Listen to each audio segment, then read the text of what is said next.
Tem dois mundos separados, tem o mundo dos arquitetos e tem o mundo das pessoas que não trabalham na área de arquitetura. Entre os arquitetos, a dinâmica de trabalho ela é uma dinâmica um pouco restrita a pequenos grupos hoje. Existem alguns arquitetos que dominam boa parte do mercado porque não existem muitos arquitetos, simplesmente por isso, né? Agora, para as pessoas da sociedade que não é formada em arquitetura, que não é da área da construção civil, você tem uma demanda muito grande por profissionais qualificados e esses profissionais não existem. É por isso que poucos dominam, entende? Então, hoje você tem uma grande demanda realmente de arquitetos para várias áreas. Para a área de construção residencial, comercial, reforma, então, nossa, perder de vista. Tem uma demanda muito grande de pessoas de classe média-baixa, né? Principalmente classes baixas são as que mais precisam do serviço de arquitetura e não têm acesso, na maioria das vezes, porque ainda é tido como uma atividade profissional um pouco cara, né? Uma mão de obra tida como cara na sociedade. Então, assim, você tem uma demanda grande da sociedade e você tem, na área de quem trabalha em construção civil, os arquitetos eles não são maioria. Na proporção, para cada um arquiteto existem 10 engenheiros civis. Nossa. Fazendo obras, construções, projetos e tal. É por isso que os nossos avós, nossos pais, quando você fala que faz arquitetura, falam, ei, meu engenheiro, porque eles não sabem que existe outra atividade, né? Uhum. Então confunde muito as funções. As pessoas não sabem a diferença de um engenheiro para arquiteto, por exemplo. O arquiteto ele tem atribuições específicas. Por exemplo, projeto arquitetônico, só quem pode fazer é o arquiteto. Projeto urbanístico, quem faz é o arquiteto e urbanista. Todo mundo que se forma em arquitetura é arquiteto e urbanista. Uhum. Então, tudo que envolve projeto, planejamento da cidade, é o urbanista que faz, formado em arquitetura também. Não engenheiro. Não engenheiro. Perfeito. Aí você tem outras atribuições, por exemplo, design. Design é atribuição específica do arquiteto hoje, pela lei, né? Então, para a pessoa se assumir designer, ela tem que ser formada em arquitetura, pela lei, entendeu? Para ela poder assinar um projeto de design, ela tem que ser formada em arquitetura. Arquitetura de interiores também é atribuição específica do arquiteto por lei. Então, se alguém se assume designer de interiores, ele tem que ter formação em arquitetura também. Você também tem a possibilidade de executar obra, assim como os engenheiros, qualquer tipo de obra, de qualquer tamanho. As pessoas acham que o arquiteto só pode fazer obra até 3 andares. Não, ele tem credenciais legais para fazer qualquer tipo de obra de qualquer tamanho, seja um estádio de futebol, seja uma reforma de um banheiro.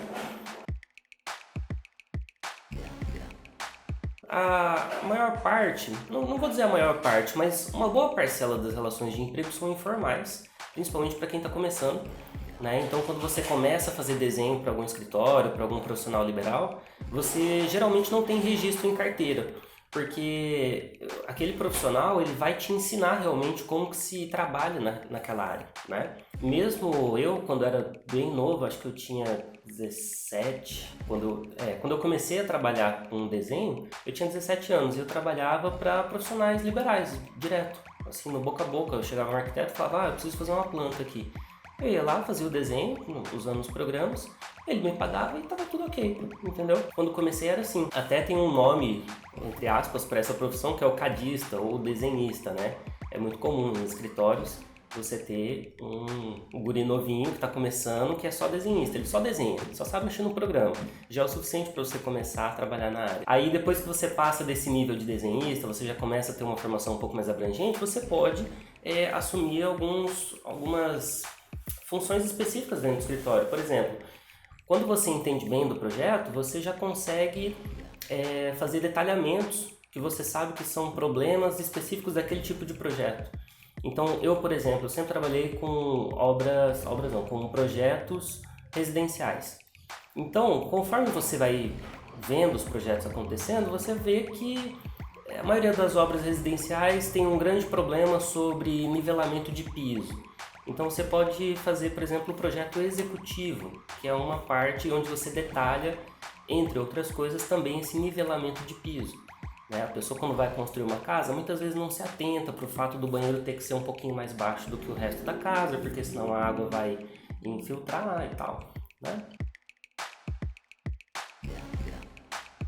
Acho que a arquitetura vai ser cada vez mais fundamental, porque hoje em dia, com a digitalização das coisas, uma área específica da construção que tem sido muito difundida nos escritórios, nas faculdades mais atualizadas, é o BIM, é o Building Information Modeling. Você modela informações na sua construção. E se você tem uma formação mínima sobre isso, se você entende mais ou menos um pouco de Revit, um pouco do encadeamento das informações numa construção, você vai ser um profissional muito, muito, muito disputado, né? Então, hoje, para você ter uma ideia, 2020, a gente tem uma lei federal que exige que todas as licitações públicas sejam feitas em BIM, né? Na modelação de informações na construção, que é uma série de programas que se usa, não vale a pena detalhar muito bem o que é isso, depois você pode dar uma pesquisada, mas não existe, simplesmente não existem profissionais habilitados, capazes de fazer um projeto em BIM no Brasil. Então, quais perspectivas que se abrem? Absolutamente todas. Com o avanço tecnológico, com a integração de vários tipos de informações em um mesmo projeto, que é isso que o BIM faz, cada vez mais vai ser exigido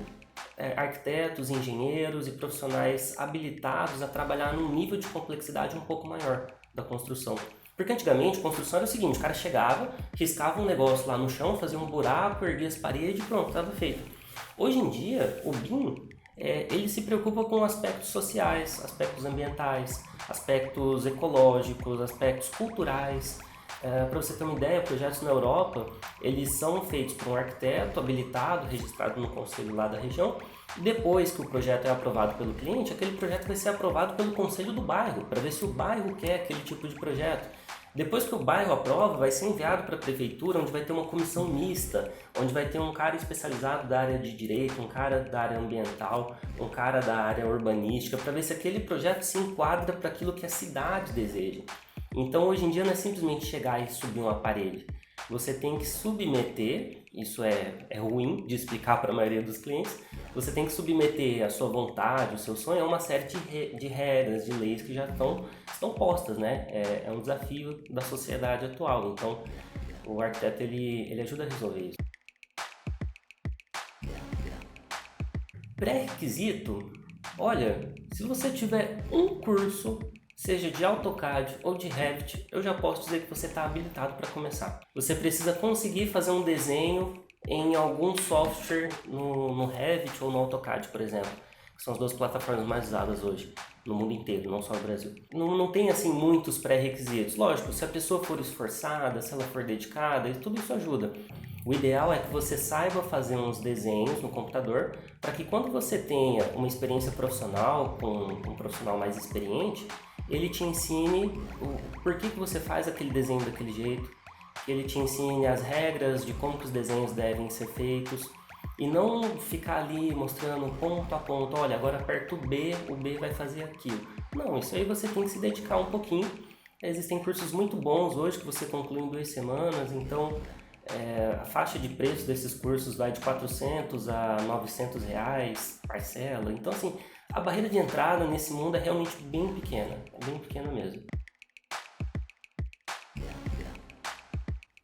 Olha, eu acho que tudo é aprendível, né? Eu particularmente não sou um cara talentoso, eu não nasci com dom natural. Eu ficava morrendo de raiva do Felipe, que era um amigo meu, que ele pegava um guardanapo e ele fazia um projeto maravilhoso no guardanapo. Ele tinha um dom pra isso. Até o cara tá em São Paulo lá, tá voando. Eu não sou o cara do talento, eu sou o cara do esforço. Então o que eu aprendi a fazer foi treinando e ralando, etc e tal. Então assim, eu não acredito que exista um perfil padrão de arquiteto. Se a pessoa tiver mais facilidade com artes, se ela tiver uma sensibilidade maior com a sociedade, é possível que ela desenvolva mais rápido. Mas se ela não tiver isso não é um limitante. Porque existem arquitetos que são amigos meus, por exemplo, que são especializados em projeto de aprovação de segurança e incêndio. Puxa, não é uma coisa que exige um dom artístico, né? O arquiteto é tido como artista, mas o leque que se abre é muito grande.